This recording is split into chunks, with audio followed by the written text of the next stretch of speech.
giving out of your heart properly is a lot of, like, it takes planning and thought and recollections and knowing Yeah. somebody for the gift to really count. But I'm also an overthinker, so I overthink. Goodness, you're an I overthinker. overthink, I'm an yes. overdrinker. What a perfect match. All right, we're going to draw our Monday Fun Day. If I think you you should pick it this time. engage in the posts that we do all week, then I will put you in this awkwardly shaped bowl, and It's you have a chance to win a Beautiful, T-shirt. flawed bowl.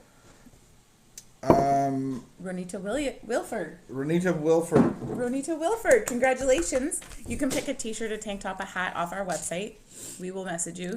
And, or if you live in the Ottawa area, you can pick, oh, I know, I'm watching myself. Or if you live in the Ottawa area, you can get a 6-pack of kombucha Yeah, I love it. of your preferred We flavor. got raspberry right now. Yeah. We still have mango.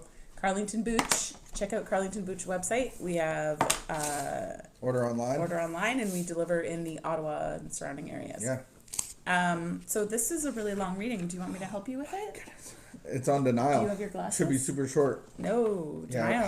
Help me. No, are you asking me to Help read the whole everybody thing else for you? too. Okay, denial. I have been recovering for many years. I've used denial many times. Oh, I wrote this. It has been a defense, a survival device, a coping behavior, and at times almost my undoing. It has been both a friend and an enemy. When I was a child, I used denial to protect myself and my family. I protected myself from seeing things too painful to see and feelings too overwhelmed to feel. Denial got me safely through many traumatic situations when I had no other resources for survival. The negative aspect of using denial was that I lost touch with myself and my feelings.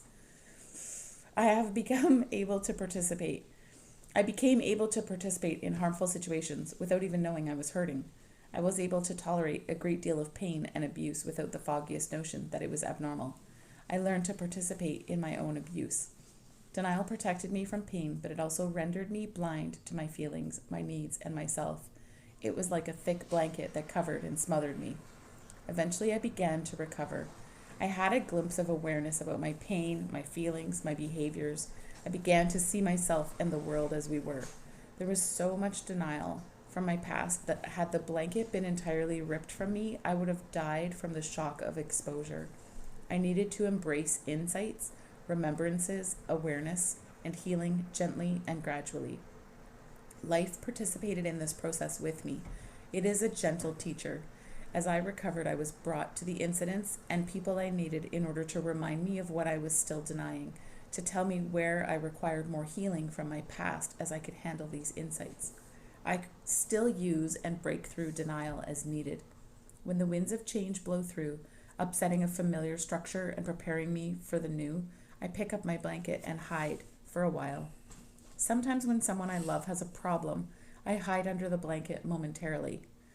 Memories emerge of things denied, memories that need to be remembered, felt, and accepted so I can continue to become healed, strong, and healthy. Sometimes I feel ashamed about how long it takes me to struggle through to acceptance of reality. I feel embarrassed when I find myself again clouded by the fog of denial. Then something happens, and I see that I am moving forward. The experience was necessary, connected, not at all a mistake, but an important part of healing. It's an exciting process, this journey called recovery, but I understand I may sometimes use denial to help me get through rough spots. I'm also aware that denial is a friend and an enemy. I'm on the alert for danger signs, those cloudy, confused feelings, sluggish energy, feeling compulsive, running too fast or too hard, avoiding support mechanisms. I've gained a healthy respect for our need to use denial as a blanket to wrap ourselves in when we become too cold. It isn't my job to run around ripping people's blankets off them or shaming them for using the blanket. Shaming makes them colder, makes them wrap themselves more tightly in the blanket. Yanking their blanket away is dangerous. They could die of exposure the same way I could have. I've learned the best thing I can do around people who are wrapped in this blanket is to make them feel warm and safe. The warmer and safer they feel, the more able they are to drop their blanket. I don't have to support or encourage their denial. I can be direct. If others are in denial about a particular thing and their activity is harmful to me, I don't have to be around them. I can wish them well and take care of myself.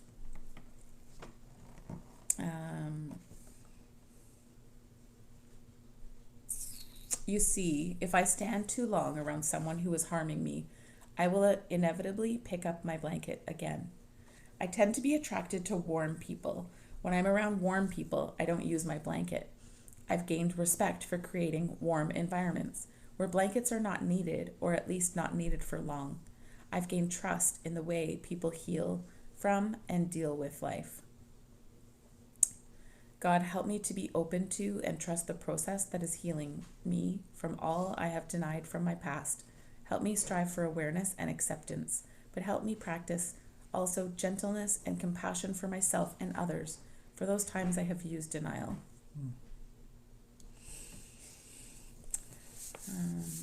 I really liked this reading. Mm-hmm. Yeah, it's really good. It's very comprehensive. It is. I like her examples. Mm-hmm. There's no mistake in our 17-week LifeLab session that this is the first teaching on denial. And so different forms of denial. And I always say that it's like having spaghetti on your face. You don't even know it's there. I've used the blanket analogy lots. I love her blanket analogy. And because I'm always like, how do you wake somebody? How do you like get somebody to see that they're not doing well, or the flashing signs that are in their lives? And I like how she actually gives us direction in saying make them warm. So the warmer I make you, the less need of a blanket. You're like, I don't want this blanket. I think that's an amazing ability, but then direction of like, how do I make somebody feel warm and safe? Yeah. And I think and that, not smother them. Yeah, not smother. Yeah, and I think that part of that is she talked earlier. She talked earlier in the reading about that life has been gentle with her, but that occasionally she would be brought. Oh, here we go. She would be brought to incidents and people that she needed to remind her that she was still denying. And then, like, sometimes she would pick up her blanket and hide for a while. And I thought that was a really good picture of what often people refer to as triggers. You know, people are like, I'm being triggered. But the way that she described it is actually that, like, I'm actually being brought to see this situation that in the past I denied. And that I'm supposed to be learning from. And I'm actually supposed to be learning and healing from, so that then the next time I'm faced with this, it's actually not going to carry the same Not weight. running away, not using the defense mechanism. Oh, you're triggering me, and I don't have to deal with anything. But the more exposure, she said it, that the more exposure she had to these things, the more she was, the less they had power over. The less they had power over her, and she was able to recover from them.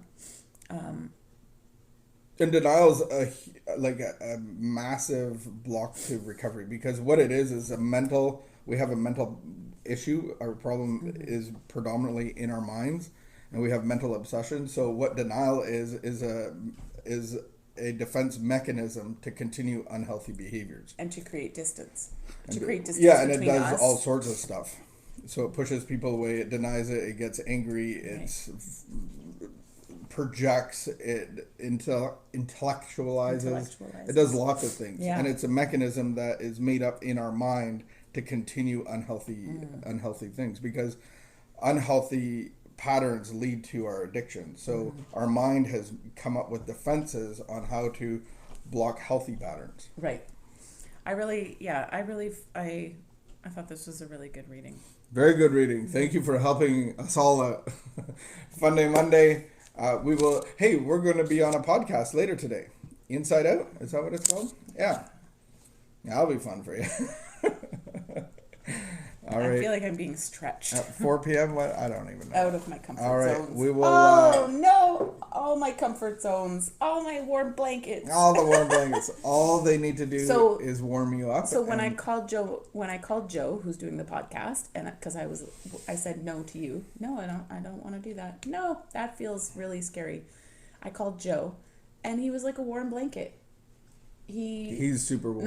Was that the right word? What did she say? Like, warm blanket. He was warm. He created a warm environment where I felt very safe, and so I said yes to his. So podcast. then, if somebody creates a warm like a warm blanket, so you throw off your blanket, but then you go into a studio and they start asking questions.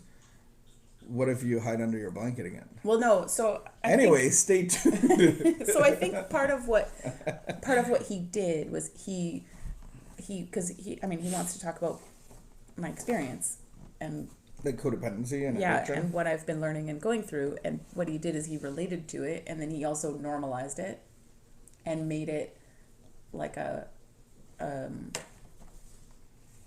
that what I'm going through is actually like so common that lots of people are going through it, and actually that nobody talks about it. So it's gonna be being talked about codependency, and like I'm Yeah. your like side piece. Like I'm just like the You can token stay home. crackhead. Just and ask him if you can stay home. maybe I'll just stay home and Ask him. do I don't some of know. my favorite things around the house, like vacuuming and Those are dusting. your favorite things to do. Yeah. Look at the day out. It's beautiful. gonna be I'm beautiful. going. All right, I'm leaving. a little scooter ride. I got stuff to do.